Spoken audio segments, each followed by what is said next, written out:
So if you're starting NTE on day 1, you're probably about to waste a lot of time running around, doing random stuff, pulling on characters, and you're thinking to yourself, oh yeah, I'm making really good progress.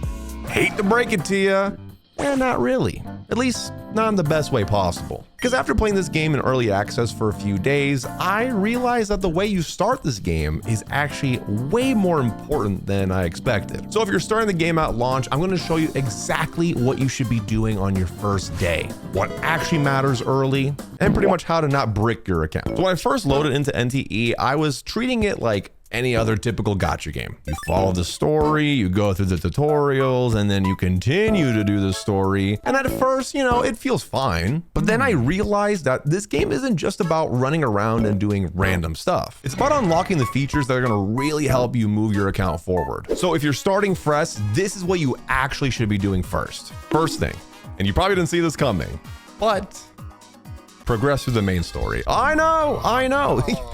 Wow, what a thought, right? I know, it sounds obvious, but in NTE, it's actually way more important than you think, because the main story is what unlocks everything, including the systems. And your first real goal is to unlock the city tycoon system, and more importantly, the cafe. Because honestly, this is where the game completely changes and is so different than any other gacha game that I've ever played. So you're telling me that before I save the world, I have to open and run a coffee shop? Yeah, that's what I'm saying. Gotta get that bread, bro. I don't know. Because in NTE, money, fawns, actually matter a lot.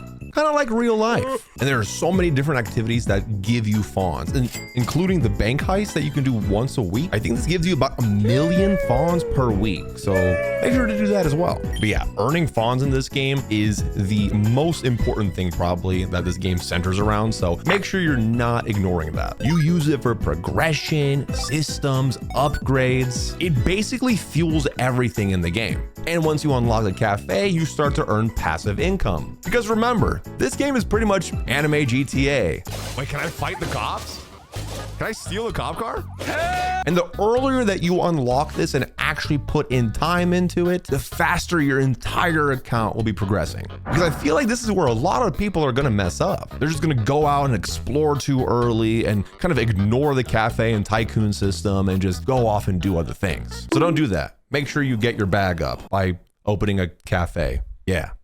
Now, the next thing that's really important is to not misuse your stamina. You have 2 different versions, by the way. You have your city stamina and then your character pixels. The character pixels is the stamina that you would use to help build your characters. And then your city stamina is used for non-character progression systems. And this resets once a week. And once you run out, many of the activities no longer reward you fawns. And don't worry, if you don't know what you're building yet, or you don't even know how the game and building system works, just farm the universal materials first, like the character XP. Because trust me, like every other gacha game, the first character that you start off with will probably not be the one that you end up using a couple weeks later. Now, I'm gonna say this bluntly, all right? This is probably gonna be the biggest mistake that you can make early. Don't just dump all your resources into just random characters. Now, here's the thing. If you love them, I mean, yeah, go for it, whatever. Again, this is a video game and you're meant to have fun, but I'm trying to tell you, how to really utilize day 1. And if you care about your account long term,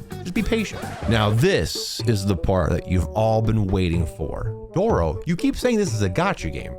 So what about the gacha? How does that work? Let me tell you. Because honestly, this is where I was actually surprised. And let's be real, the gacha game is kind of a make or break for a gacha game. And if it's done wrong or people don't like it, then the game kind of dies. But it's actually done pretty well in this game. The big thing is that there's no 50-50 on the featured banner. No 50-50? Yeah, I said it. If you hit the S rank, you get the featured character. Crazy, I know. And you're guaranteed within 90 pulls. Oh, and the good thing is, at launch, we're all getting a lot of rewards. I think like 400 plus pulls. Oh, and a free S-class character and outfits. So you can honestly build a team pretty early on. Now you might have noticed that the gacha system is like a game board because you roll some dice and you move around from space to space. They're pretty transparent with the pull rates. It's 0.99% per single pull. There's no off-banner 50-50 characters in featured pulls, and you will get a guaranteed featured character within 90 pulls. Outfits and other rewards come straight from the pull as well. Oh, and one really important tip, by the way, don't instantly use your standard selector. Wait until you get your first natural S rank, then use it. And you'll get way more value out of it. Yeah, 20 inch forehead, 20 IQ play. I messed that up. Now the combat in this game, you're probably used to it from other games. It's fast, it's flashy, and honestly really fun. And you're building a team of 4 and it's all about synergy. You've probably experienced that in every other gacha game. And at first it might feel like you're just button mashing, but trust me, that will change later on. Now this is a day 1 video, so you don't need to understand everything, but having a balanced team will make a huge difference. And there's probably plenty of guys on YouTube or on Google to help you with your team building. I'm not that smart, so don't come to me with questions, but honestly, definitely get familiar with it. Because again, it is similar to the other games that have action-based combat for character teams, but there are some different terminologies, like weapons are called arcs in this game. And each character belongs to a certain element called Esper. And characters with different Esper backgrounds synergize through Esper cycle. And charging up the character Esper meters lets you chain different Esper abilities from one character to the other, which will obviously give you unique and powerful reactions to help you in battle. So yeah, learn the combat system, but don't stress too much about it day 1. But I'm just giving you a fair warning. You won't be able to button mash forever. Now, once you've done all of that, this is where the game really opens up. And exploration actually feels very rewarding. Now anomalies matter. Now the world actually works with your progression. Doro, what are anomalies? I'm glad you asked, viewer number 747. The anomalies are like the monsters in this game, and you've got to locate, investigate, and contain them within the city. Pretty much they're really hard boss challenges, and oh my god, they get tough. I literally walked into one thinking it was going to be easy, and then I was like, yeah, no, I'm not ready for that yet. So yeah, if you're up for a challenge, those are important to do, but just make sure you know what you're getting yourself into. But man, they are very cool and just so well done. Oh, and by the way, as you're exploring the world, you'll see these little red birds. Do not skip them. Please go up to them and take them, because they're going to give you a specific material that you can then go use at this really sexy witch's house, and then she'll give you rewards, but also level up your actual character stamina so you can climb more and run more. So do not ignore that, because I almost did, because I'm bad at gacha games. Now you might be thinking by now, it's like, well, what else is there to do in NTE? Well, there is still so much to cover. Because if you noticed, there are cars in this game. And you can drive those cars. You can race people, your friends, online matches. You can take on delivery missions and role play as a FedEx driver. There's even taxi systems and train systems. So if you really want to immerse yourself in this game, you can.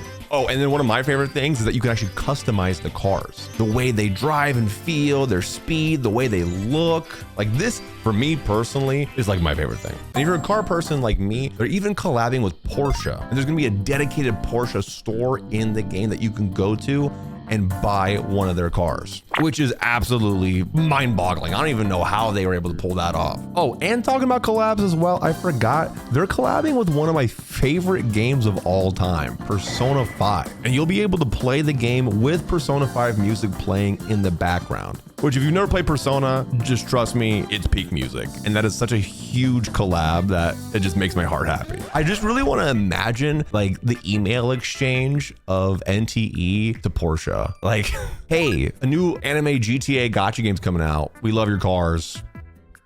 You want to be in it? And besides all of that, the big open city, the NPCs, buildings that you can walk into. This game actually feels like a living world. And I've never seen a gacha game like this one. And to see how far gacha games have like come, like since 6 years ago to now, is just It blows my mind, for real. Like I keep asking myself like how this game is literally free to play. Like literally you're gonna download this game thinking, oh yeah, I'm just gonna pull some characters and build them. And you're gonna end up running like 4 businesses and driving sports cars. Oh, and I forgot to mention, there's a housing system. You can get your own apartment and decorate it. And you can even have characters that you've pulled for live with you and do different things. Dude, this game is crazy. But that's what really sets this game apart from other gacha games. And truthfully, it doesn't even feel like a gacha game. I bet you could show this game to someone, not even tell them that it's a gacha game, and they'd probably like it. Because, you know, there's a stigma against gacha games. Oh, and something that's pretty helpful, there's a whole tab of different activities that you can do out in the world. So it's easy to find and direct yourself where you want to go next. I think I've honestly spent too much time in the races because they're just really fun, but again, there's so many different activities that you can do. And this is only at launch, by the way. They're probably gonna add more down the road. No promises, but I mean, if they do, dude, this game might just take over the world. I'm not even kidding. Okay, you're probably sitting there like huffing and puffing and you're like, bro, that was a lot of information. Like, Doro, can you give me a friendly reminder on what I'm supposed to do? I got you. The simple version is this: play the main story, meet the characters, do the tutorials, get immersed in the world. Unlock the city tycoon and your cafe so that you can start earning some funds, all right? Make sure to be spending your stamina on like character XP materials and stuff like that. But make sure not to waste your resources, all right? And use them wisely, especially early on. Then the biggest thing, which honestly this game is built around, is just explore and have fun. Now again, play the game however you want. I just wanted to make a video for people who really want to know exactly what they should be doing, what they need to do, and have like a soft little hand to hold so that it's not as scary getting into this game day one. Because again, this is a very different gacha game than others on the market. But if you just want to do the main story and then race, yeah, go ahead and do it. Or do you not want to do the main story at all and just explore and find different anomalies to fight, hang out with your favorite characters in your apartment or around the city?